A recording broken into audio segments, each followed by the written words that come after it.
আমি ওপরে থাকলে আলো পাবি আর কাছে এলে ছাই হয়ে যাবি।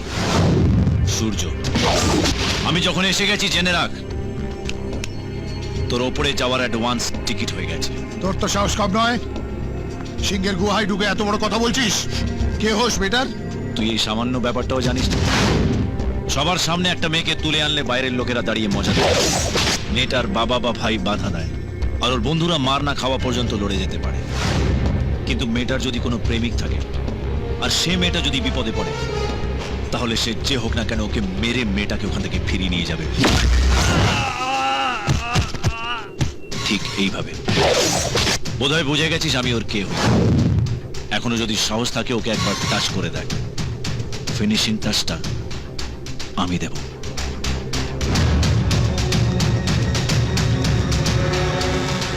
বড্ড বেশি কথা বলছে।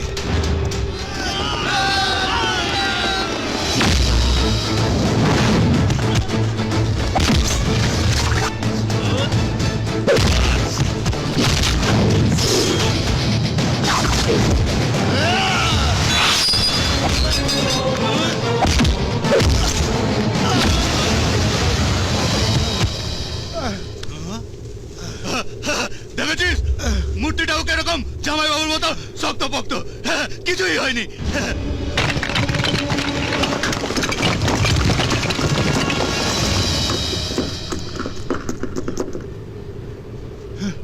দেখেছিস তো তোর আসল জায়গাটা কোথায়?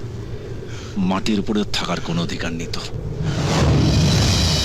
তোর মতন কেন্নকে নয় পার দিয়ে মাটিতে পিষে দিতে হয়, নয় লাথি মেরে দূরে ছুঁড়ে ফেলে দিতে হয়।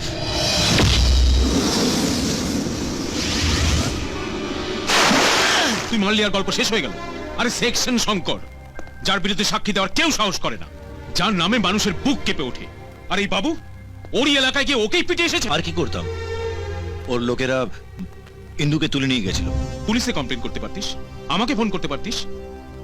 এমনিতে তো ছোটখাটো ব্যাপারে দিনে অন্তত 50 বার করে ফোন করিস। দাদাকে ছাড়া এক পাও চলতে পারিস না, আর ওরকম একটা গুন্ডাকে পিটিয়ে চলে এলি। আচ্ছা তুই একবারও ভাবলি না আজ তোর যদি কিছু একটা হয়ে যেত, তোর এই দাদা বাঁচত কি নিয়ে?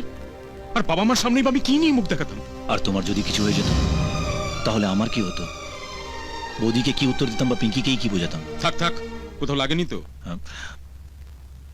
না, আমার তো কিছুই হয়নি। আমি তোর না, শঙ্করের কথা জিজ্ঞেস করছি। ওহো, মূর্তিটা ভেঙে গেছে। আসি দাদা, আসি। আচ্ছা স্যার, সত্যি কথা বলুন তো, সূর্য যে শঙ্করকে মেরেছে এতে আপনি খুশি হননি? কেন হব না বলুন তো? আমি যা করতে চেয়েও পারিনি, সূর্য আজ তাই করেছে।